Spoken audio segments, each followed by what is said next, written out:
All right, let's try this again. Had a little disconnection problems there, but where we were at, we were jumping into kind of the process here of the the mortgage process, kind of highlighting the main steps there. First thing, it's very important to have a solid pre-approval lined up. Some lenders will do a shorter job on the pre-approval, while we've really found it necessary in the spring market to take it to the next step. At United Home Loans, I will collect all the documents that would actually be needed through your whole approval process, as well as run it through automatic underwriting, which is the first step of underwriting, just to make sure that we have a very solid pre-approval letter there to really stand out during the process. With all the competition, you want a great pre-approval letter for those sellers to be seeing. Past that, once you're actually under contract and we've kind of started your loan here, my processor is going to review the entire file. So not only have my eyes went through the whole file, but so has the processor before it hits underwriting. Underwriter will do a review, and at that point they do issue a conditional approval. All right, so the conditional approval, that's going to still have some items that the buyer needs to work through, and sometimes the approval is contingent upon getting the association approved. So having a conditional approval does not mean you're clear to close. It's a big misconception with buyers. What we need is the actual clear to close, which means all the conditions have been met and the loan is clear and the bank is ready to give you your money. So we've got to definitely get a pre-approval and get it through the loan underwriting process before the bank will give you the money. And roughly how long, Adam, are you seeing that's taking in today's market? So, most contracts, as I'm sure you're seeing, have been running about 45 days. Typically, we're getting the loan process complete in 30. So that's going to be, the actual beginning, the conditional approval from the underwriter. As you were saying, that conditional approval is not the clear to close. So that's basically as it sounds. It is an approval with conditions. The approval is approved with conditions. So you then supply those conditions to me. I turn those into the underwriter, and at that point, should those satisfy what the underwriter is looking for, then that clear to close is issued. All in all, we're looking at 30 to 45 days. Okay, great. So a big thing that a lot of buyers ask me about is down payments, and there's an assumption that you have to have at least 20% down, and that's just simply not the case. And so there's a lot of different products out there. What does that look like when you're putting less than 20% down? What are some of those programs entail? Yeah, I would say that probably is one of the biggest misconceptions that I get from first-time home buyers. They come to me saying, I've really been ready to buy, but there's just no way I have this 20% down. See that all the time in the city. Incomes here are pretty high, but it takes quite a while to save that 20% down payment for a first-time purchase. So we do have loan programs that start at as low as 3% down, and these are going to be your standard conventional loans. I will tell you the 3% down does have income limits to it, and we are seeing with those income limits that a lot of people in the city are going to be over those incomes and not going to work well. Past that, we've got a 5% down program. Again, standard conventional loan, no income limits there. You don't have to be a first-time home buyer. So that's typically where I tell people to start out, as looking at a minimum of 5% down. Okay, cool. So aside from the down payment, buyers also want to keep in mind employment and how long they've had their job, because there are restrictions and requirements around getting the loan underwritten based off that. So what are the rules around employment there? Yeah, so we're always looking for a 2-year employment history. Now, that does not mean that you have to be with your same employer for 2 years. Or even you could be coming out of school. So we're looking at what you were doing basically the last 2 years. You can't be switching around from industry to industry, but you can have switched between a couple different jobs within that same industry. Again, also, if you're just coming out of school and maybe you've got a couple months to a year or so in that new job, but your schooling was related to that new job, then that would count in that 2-year history. So, really people coming out of school, getting into their first position, I've seen people, able to get into that loan within, 3-4 months of work history. Okay, definitely good to know. We talked a little bit about putting less than 20% down, so I want to spend a little bit more time in talking about what you have to do when you put less than 20% down. And there's this little thing called private mortgage insurance. Some people call that PMI. So can you tell us a little bit about what that is, what it does, and how the rules around that work? Absolutely. So private mortgage insurance is going to be an insurance that really protects the lender, but you are paying that as the borrower. So that is based off of, first of all, how much you put down and credit score. I will tell you the PMI rates are at the lowest that they've been in several years. Really, since I've ever been in the business, it's the lowest that I've seen PMI rates. Right now, you're looking at, with a 740 credit score, at like $33 a month per $100,000 borrowed. That's at a 10% down payment. Again, you put a little more down, that's going to go even less. You don't put as much down, then you're going to have a higher PMI payment on that as well.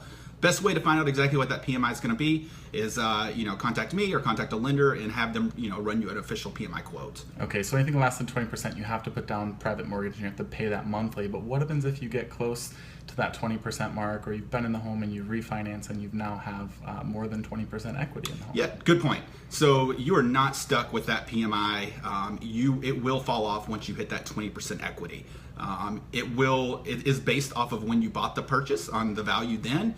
However, you can, if the home price has escalated as well, so you feel like that's a reason you now have 20% equity, you can get an approved appraiser approved by the lender to come out and do an appraisal, prove that you now have 20% equity, and that PMI would fall off early. Okay, definitely good to know. So down payment is one of the expenses that come along with purchasing a home, but a lot of buyers don't realize that you need more than the down payment to actually acquire the home. So there's going to be a whole slew of fees and costs, and some are related to the mortgage and some are just part of dealing and purchasing and acquiring real estate. Can you tell us a little bit about some of the lender fees? Yeah, absolutely. So lender fees is going to be the first portion that you're going to see. Those are going to be the fees that are just specific to the company that you're working with. At United Home Loans, we have a standard $995 origination fee. Some other companies will divide this up into multiple categories, maybe an underwriting fee, processing fee, but you should be able to talk to your lender and find out exactly what these fees are. Unfortunately, there are lenders that will try to put in some hidden fees. We have seen that, but they have made it through regulations much easier to be able to spot these. When you're shopping around for a mortgage, always ask for that loan estimate. Loan estimate's the key word here.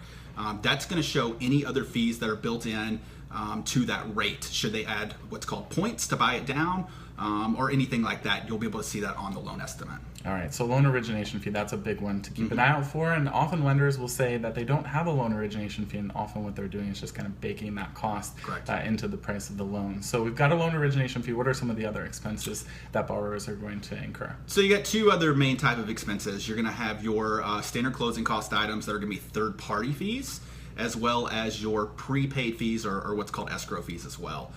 Basically, those third-party are going to be things like your appraisal, your title work. Big one here is going to be your transfer tax. If you're looking in the city of Chicago, it's a steep one here. Yeah, you're looking at $7.50 per thousand borrowed, and that's going to cover you on your transfer tax. I tell people in general, depending on your purchase price, typically looking at 2, 3, 4% of the purchase price is going to come out to be what your closing costs run. Past that, you have your escrow fees as well, or your prepaid items. As a first-time homebuyer, you're going to be required to have your taxes and your insurance paid through your mortgage payment. So you do select your own insurance provider, but every month, as part of your mortgage payment, you're going to pay 1/12 of your next tax bill and 1/12 of your insurance to make sure that when those are due, the lender has enough money in that escrow account to pay those out on your behalf.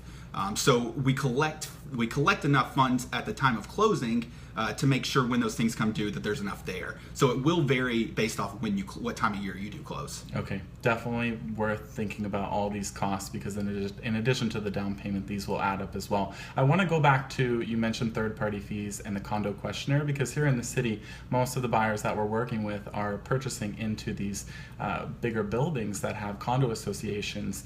And what's a condo questionnaire, and what does that mean to the borrower? So as a borrower purchasing a condo, not only are you going to be approved, but the condo itself is going to be approved, the building. So, this is to your benefit as a buyer. You want to make sure that you're not getting into a building that is financially unstable or has any big, red flags there. So we have what's called a condo questionnaire filled out. That's just some general questions going over budget, finance items, things like that the lender goes through and makes sure that building is in a good position. Okay, so there's two types of this condo questionnaire, though. What are those two types, and under what situations would you have one over the other? Yeah, so there is going to be a limited review condo questionnaire or a full review condo questionnaire. If you're buying a condo, you're going to have one of the two. If you have at least a 10% down payment, we're going to be able to do a limited questionnaire. It still covers the vital the vital items that need to be viewed and to really protect the buyer there. But it's not going to get as deep as a full condo questionnaire. Full condo questionnaire is going to be required anytime it's less than 10% down, or if it's a new construction as well.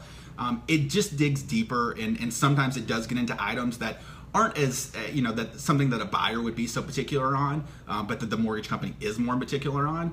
So, we discussed these things in the beginning. I know Jake will reach out to me if there's a building that, we think that there could be some issues with.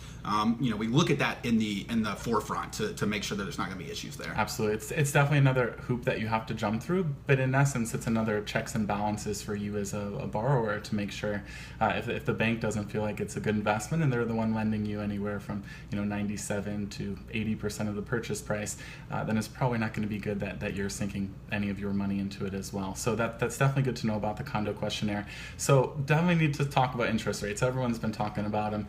What do you think, and what have you been seeing? How have things been projecting since last fall, and where are you seeing things go? Yeah, so starting late fall, we started to see an increase of interest rates. Kind of the days of those 3% on those 30-year fixed have become numbered, and we're now in the world of the fours. That some people look at fours and like, oh, that seems scary to me. I've just been thinking of these 3% loans.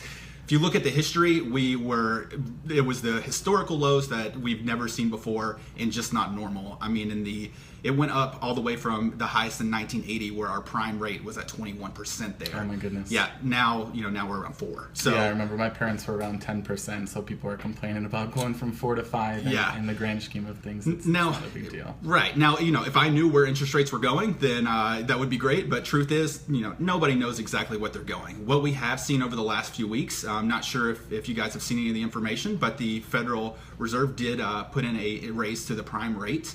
That's not directly tied to interest rate, but then again, the news does affect mortgage interest rates. So the jump was not as big as they thought it was going to be. So mortgage rates actually responded positively, and they kind of came down a little bit last week and in the beginning part of this week. So again, obviously there's no way of telling where they're going, but still being at historical lows, kind of the only way to go is up.